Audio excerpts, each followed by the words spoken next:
আমার বাবা মাকে ভালোবাসার জন্য তো আমাদের একটা করে বাবা দিবস দরকার হয়নি, মা দিবস দরকার হয়নি। বছরের পর বছর ধরে তো আমরা ভালোবেসেই গেছি। কোনোদিন প্রশ্ন উঠে নাই যে বছরের একদিন স্পেশালি ভালোবাসাটা প্রদর্শন করতে হবে। ওদের সমাজ থেকে যখন সেই স্ট্রাকচারটা ভেঙে গেছে যে রক্ষণশীলতা নাই, বাবা মার প্রতি শ্রদ্ধাবোধটা নাই, তখন বছরের একদিন ঘটা করে পালন করে তারা দেখায় যে একেবারে ভুলি নাই, ভুলছি তো কিন্তু পুরোটা ভুলি নাই। এর জন্য তাদের একটা দিন প্রয়োজন হয়।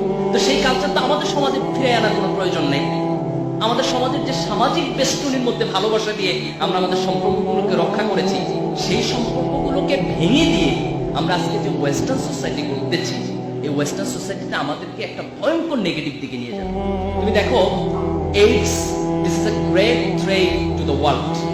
স্ট্যাটিস্টিক্স বলে পৃথিবীর মুসলিম মেজরিটি কান্ট্রিগুলোতে এইডস এর পরিমাণ কম, বিকজ এখানে এক ধরনের সামাজিক রক্ষণশীলতা আছে যেটা তাকে অন্য ধরনের রিলেশনশিপ এস্টাবলিশ করার ক্ষেত্রে বাধা দিচ্ছে।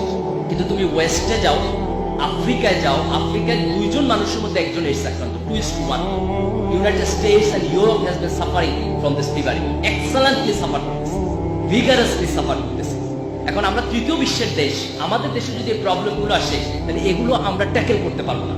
ওরা এইডস এর বিপক্ষে, এইডস এর বিরুদ্ধে কোটি কোটি ডলার ইনভেস্ট করতেছে, but we are poor country, we do not have such money.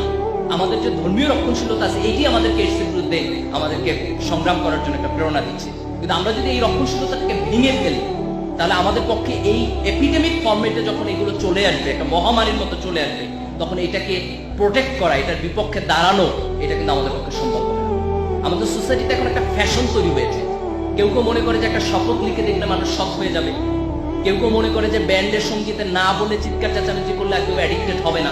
But I don't know যে এই গান গাওয়ার মধ্য দিয়ে আসলে অ্যাডিকশন থেকে মানুষকে বাঁচানো যায় কিনা। বরং লক্ষ্য করলে দেখা যাবে যে মাদক থেকে মুক্ত করার জন্য যারা গান গায় ওদের 50% addicted, most of them are addicted. এখন addiction is a great problem to our young generation. Addiction is a great problem to our young generation. আজকে এই যে আমাদের প্রাইভেট ইউনিভার্সিটিগুলোতে আমরা দেখছি যে ইয়াবা কালচার, কিছুদিন আগে আমাদের পত্রপত্রিকায় ব্যাপকভাবে লেখা হচ্ছে। তো আমি বলতেছি যে this is parallel to the modernism. তুমি ব্যান্ড সঙ্গীত শুনবা, নাচানাচি করবা, পাশ্চাত্যের সংস্কৃতির মধ্যে যাবা, আলট্রা মডার্নিজম হবা, ফ্যাশনেবল হবা, অনেক বেশি স্মার্ট হবা, আর মাঝে মধ্যে একটু ইয়াবা খাবা না, হিরোইন খাবা না, গাঁজা খাবা না, এইটা তো হয় না। দুইটা প্যারালাল, একটা করলে আরেকটা করতে হবে। If you go through modernism, you have to go through this. এশিয়ার মধ্যে আত্মহত্যার পরিমাণ 2টা দেশে বেশি, একটা হচ্ছে চায়না আর একটা হচ্ছে জাপান। এন্ড লুক দিস, এই 2টা দেশ হচ্ছে এশিয়ার মধ্যে সবচেয়ে ডেভেলপড কান্ট্রি। তার মানে আমরা যদি ডেভেলপমেন্টের দিকে চাই, যদি সে ডেভেলপমেন্টটা পাশ্চাত্যের কালচার অনুযায়ী হয়, তাহলে এই অ্যাডিকশন বাড়বে, এইডস বাড়বে, আত্মহত্যার পরিমাণ বাড়বে, আমাদের ফ্যামিলি সিস্টেম ব্রেকডাউন হবে, আমাদের সোসাইটিতে করাপশনের পরিমাণ বাড়বে, এবং এট দ্য লাস্ট মোমেন্ট আমরা আমাদের সোসাইটিকে শেষ পর্যন্ত ধরে রাখতে পারবো না। এই উন্নয়নের মরীচিকা পাশ্চাত্যকে দেখে আমরা যদি একই জিনিসটাকে গ্রহণ করি, তাহলে একটা প্রচন্ড ভয়ঙ্কর বিপদের মধ্যে আমাদেরকে চলে যেতে হবে। পাশ্চাত্যের বিজ্ঞানী আমার কোনো আপত্তি নেই, বিজ্ঞান কারো ব্যক্তিগত সম্পত্তি না।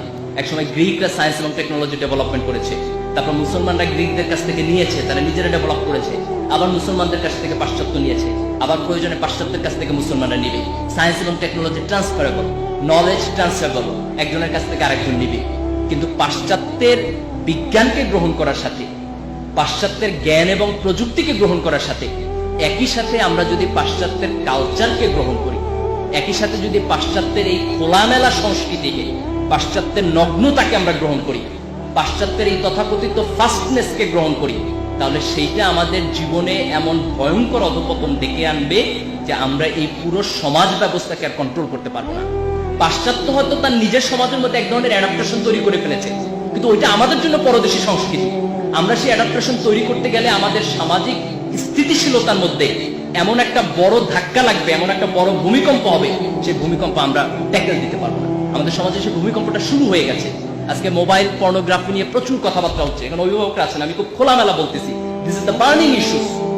আমাদের ছেলে মেয়েদেরকে, আমাদের ছোট ভাই বোনদেরকে মোবাইল ব্যবহারের রেস্ট্রিকশন দেওয়া উচিত। কলেজ পিরিয়ড পার হবার আগে you should not use this. এটা এত জরুরি কিছু না, তুমি এত ভিআইপি মানুষ হয়ে যাও নাই যে তোমার এটা না থাকলে কোনো প্রবলেম হবে। ওর চাইতে মনোযোগ দিয়ে পড়াশোনা করা প্রয়োজন। টেলিভিশন চ্যানেলের ব্যাপারে there should be some restriction. তুমি অবশ্যই বিনোদন দেখবা, কিন্তু দ্যাট ডাজ নট মিন যে আমাদের সমাজের উপর একেবারে ইচ্ছামতো কালচারাল আগ্রাসন হয়ে যাবে। আমরা তো একসময় উর্দুর আগ্রাসনের বিপক্ষে রক্ত দিয়ে যুদ্ধ করেছি, কিন্তু হোয়াট অ্যাবাউট হিন্দির আগ্রাসন? সেটা তো আমাদের সমাজকে এখন আরো বেশি করে দিচ্ছে। তাহলে 52 ভাষা আন্দোলনের একটা দাবি কি এটা না যে বাংলার উপর ইংরেজির আগ্রাসনের ব্যাপারে আমাদের সচেতন থাকতে হবে, বাংলার উপর হিন্দির আগ্রাসনের ব্যাপারে আমাদের সচেতন থাকতে হবে? সেই বোধটা আজকে আসতে হবে, সেই বোধটা আজকে আমাদের মধ্যে আসতে হবে। টেলিভিশন কম দেখতে হবে, টেকনোলজি ব্যবহার করার বিপদের ব্যাপারে সতর্ক থাকতে হবে। এগুলো বাদ দিয়ে আমরা যদি আমাদের তরুণ প্রজন্মকে নষ্ট হতে দিয়ে যেতে চাই, আমাদের আনএমপ্লয়মেন্ট আছে, আমরা চাকরি দিতে পারতেছি না, তার পাশাপাশি যদি নৈতিক অবক্ষয় যুক্ত হয়, তাহলে যে তরুণ প্রজন্মের জন্ম হবে সেটাকে ট্যাকেল করা আমাদের জন্য ভয়ঙ্কর পরিমাণ প্রবলেম হয়ে যাবে। এজন্য তোমরা যারা এসএসসিতে জীবনের প্রথম সফলতা অর্জন করেছো, আমি একটু তোমাদেরকে স্মরণ করিয়ে দিতে চাই যে এই দেশ তোমাদের কাছে অনেক কিছু আশা করে, এই জাতি তোমাদের কাছে অনেক কিছু আশা করে। যে বাংলাদেশ একটা খুব দুঃখী দেশ, যে আমরা আমাদের স্বাধীনতার এত বছর পরও এই দেশকে সত্যিকার অর্থে কিছু দিতে পারিনি, এই দেশের মানচিত্রকে আমরা কিছু দিতে পারিনি, আমাদের ঋণ আছে এই দেশের প্রতি। এই দেশের স্বাধীনতাকে অর্থবহ করে তোলার জন্য একটা তরুণ প্রজন্মকে আদর্শবাদী হয়ে উঠতে হবে, একটা তরুণ প্রজন্মকে দেশকে ভালোবাসতে জানতে হবে, একটা তরুণ প্রজন্মকে তার মাকে ভালোবাসতে জানতে হবে, একটা তরুণ প্রজন্মকে তার মূল্যবোধকে ধরে রাখতে জানতে হবে। আমাকে বুঝতে হবে অন্ধ অনুকরণের মধ্য দিয়ে পাশ্চাত্যের মূল্যবোধের সবটুকু নিয়ে নেওয়া এটা আমার জন্য এক ধরনের দৈন্যতা, এক ধরনের লজ্জা। প্রাচ্যের সংস্কৃতি পাশ্চাত্যের চাইতে অনেক উন্নত।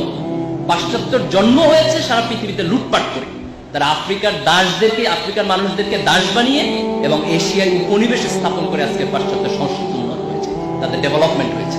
এই লুটপাট করা পাশ্চাত্যের কাছ থেকে আমাদের জ্ঞান, বিজ্ঞান আর ইতিহাস শিখতে হবে না, বরং প্রাচ্যের ইতিহাস আমাদের কাছে অনেক বেশি ঋদ্ধ, প্রাচ্যের ইতিহাস আমাদের কাছে অনেক বেশি সমৃদ্ধ।